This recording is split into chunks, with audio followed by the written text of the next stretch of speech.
Cada vez llueve menos en Aragón y el consumo de agua no para de aumentar.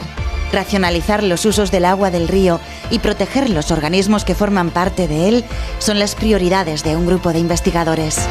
A lo mejor no dando tanto agua a agricultura y dejándole un poco más al río, el beneficio indirecto que nos está generando el río en cuanto a ocio, atracción de la gente y el coste que nos está ahorrando en cuanto a especies invasoras, a los problemas asociados a la calidad del agua, porque le dejamos más agua al río y funciona mejor, resulta que a lo mejor ese dinero es mucho mayor que el beneficio que estábamos obteniendo por dedicar toda esa agua a la agricultura.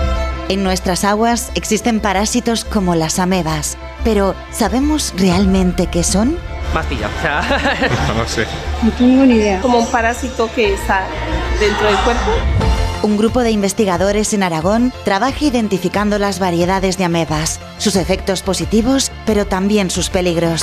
Hay una pequeña lista de amebas que están descritas como causantes de muertes incluso. Por ejemplo, Naegleria fowleri, que en Estados Unidos se la conoce popularmente como ameba come cerebros, causa una meningoencefalitis que va destruyendo el cerebro y es mortal casi de necesidad. Hoy, en ruta por el río Ebro.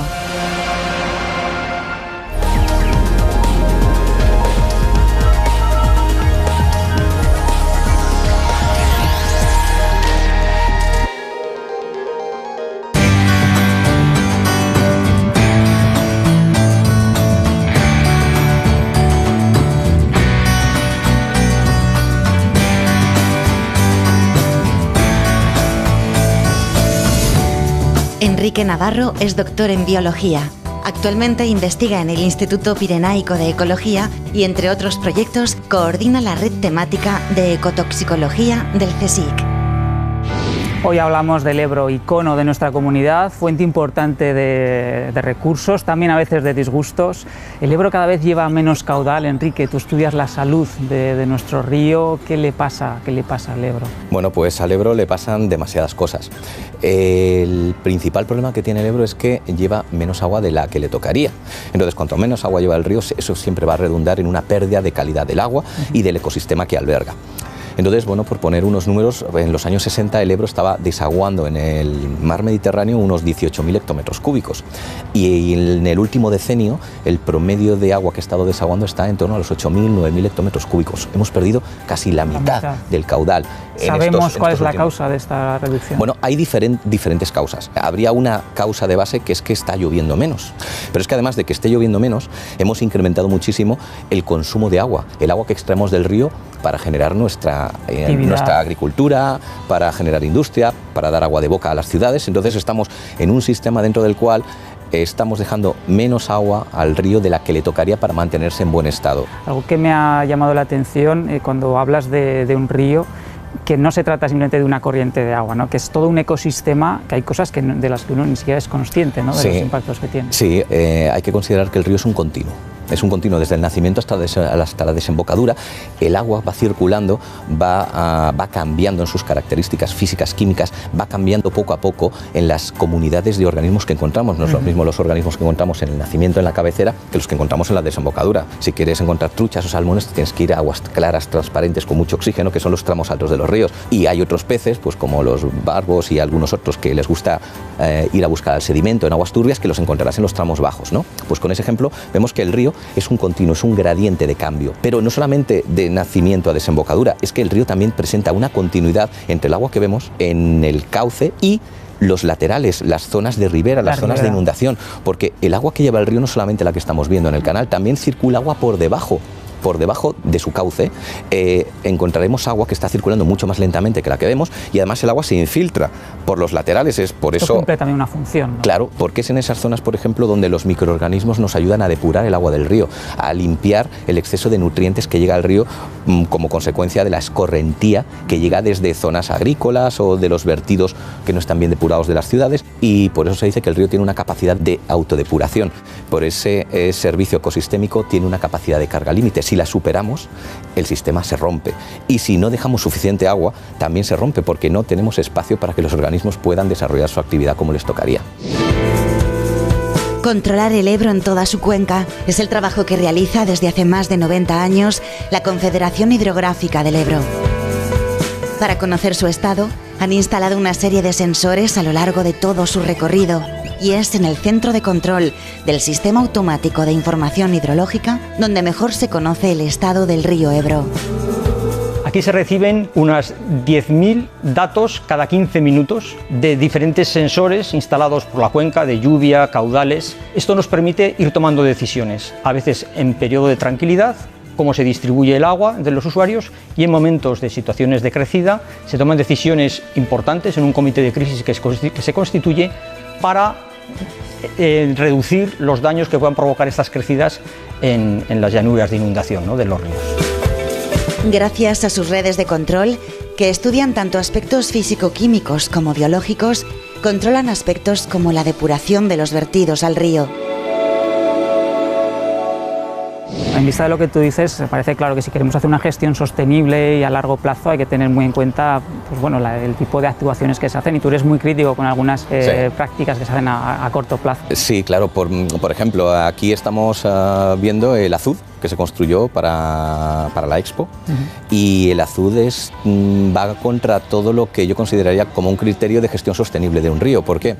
Porque el azud lo que ha producido es un cambio en el ecosistema. Bueno, pues el hecho de retener el agua aquí delante en Zaragoza para mantener una lámina estable y que se pueda dar ciertos usos recreativos como las canoas o los barquitos que había antes, resulta que eso ha hecho que la calidad del agua cambie.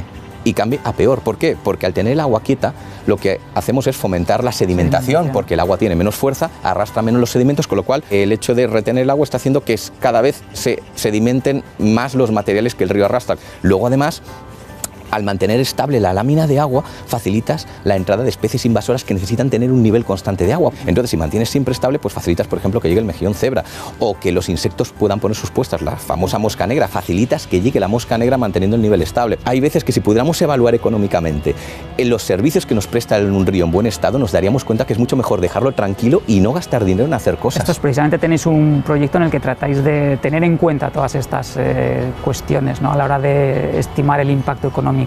Sí, estamos creando una plataforma que será capaz de combinar toda esta información para saber si dedicamos agua a un campo o a otro, si dedicamos más agua a agricultura, agua a industria o a usos recreativos, o se la dejamos al río, qué impacto económico tiene eso sobre el global de la cuenca. Porque es que a lo mejor resulta que dedicando menos agua a alguno de estos usos que todo el mundo ve rápidamente que tiene un beneficio económico, pues como sería, pues más agua a agricultura, produzco más cosecha, vendo más, obtengo más dinero. Sí, es cierto, pero es que a lo mejor no dando tanto agua a agricultura y dejándole un poco más al río, el beneficio indirecto que nos está generando el río en cuanto a ocio, atracción de la gente, y el coste que nos está ahorrando en cuanto a especies invasoras, a los problemas asociados a la calidad del agua, porque le dejamos más agua al río y funciona mejor, resulta que a lo mejor ese dinero es mucho mayor que el beneficio que estábamos obteniendo por dedicar toda ese agua a la agricultura. Es una visión global. Entonces es necesario tener una visión global. No estoy diciendo ni que sea bueno ni que sea malo dedicar el agua a un uso o a otro. Lo que estoy diciendo es que tenemos ya herramientas científicas para obtener información que los gestores pueden utilizar para generar escenarios y poder negociar con los diferentes actores y decir, oye, perdonad, vamos a dar el mismo agua que el año pasado, pues que resulta que nos hemos dado cuenta que dejándole un poquito más de agua al río, ganamos todos. Además, creo que tienes pequeños ríos en tu laboratorio en los que también estudias el impacto que tienen algunos contaminantes, por ejemplo, ¿no? Sí, lo que hago generalmente es, voy al río, coloco unas piezas de plástico sumergidas y en esas piezas lo que hace es crecer la misma comunidad que si cogemos una piedra en un río que está como viscosa, eso es una comunidad de algas y de bacterias. Pues yo pongo un sustrato, esa comunidad de bacterias y algas crece en ese sustrato de plástico, yo me lo llevo al laboratorio y ahí tengo unos canales pequeñitos de agua, como acuarios, donde el agua recircula y simula un río pequeñito. Entonces coloco el trozo de plástico con los organismos que me he traído del río y en ese agua circulación es donde pongo el producto tóxico que yo quiero testar. Y entonces hago pruebas y puedo simular lo que le sucedería al río si llegase un vertido de un producto tóxico. Entonces con eso ya puedo inferir y puedo hacer recomendaciones de gestión, por ejemplo, para la Confederación Hidrográfica, pues decir, pues mira, cuidado con este producto, ¿no? Conviene que no supere determinada concentración porque tendrá efectos sobre la comunidad del río. Me parece muy interesante lo que has comentado, ¿no? El río como un organismo, está claro que si no lo cuidamos y si no hacemos una gestión, digamos, a largo plazo, se nos puede morir, ¿no? Sí, es muy necesario que seamos conscientes de estos temas, de que el río necesita una continuidad desde el nacimiento hasta la desembocadura, que lo que hacemos en un punto del río afecta aguas abajo siempre, que el río también necesita una conectividad con los laterales. El bosque de ribera es muy importante mantenerlo. Los bosques de ribera que han desaparecido en grandes tramos del río Ebro porque cultivamos hasta la orilla para aprovechar el último metro, pues esos bosques de ribera resulta que son protectores del río. ¿Por qué? Porque el agua que llega cuando llueve y limpia los suelos, pues generalmente hay residuos de los productos químicos que se utilizan generalmente en la agricultura, ¿vale? Entonces todo ese agua cargado con esos productos químicos puede llegar directamente al río si no hay bosque de ribera, o puede ser filtrado por el bosque de ribera. Eso es una de las cosas que me gustaría que la gente se concienciara, que el bosque de ribera hay que protegerlo porque protege al río. Como persona criada en la ribera, tengo a veces el corazón partido porque veo todos los años el impacto que tienen las crecidas, la gente que se queja. Y limpiar los cauces, que hay que quitar la madera, etcétera. Bueno. La pregunta evidente ¿es compatible el hacer una gestión sostenible a largo plazo con proteger también nuestros núcleos urbanos, nuestra actividad? Es que cualquier día pues, nos va a barrer del mapa Pradilla o Quiñeni. Yo soy el primero que defiende que los núcleos de población se tienen que defender como sea, hay que construir lo que sea. Pero otra cosa es la llanura de inundación, los usos que hacemos de los espacios donde se inunda el Ebro, que ahí os he dicho que lo ideal es generar actividades que sean compatibles con el hecho de que se inunde de vez en cuando el Ebro, hay que darle espacio al Ebro. Pues muchísimas gracias, Enrique. Espero que con estas investigaciones podamos tomar decisiones más sabias y que cuidemos nuestro río para que puedan seguir disfrutándolo las generaciones venideras. Generaciones.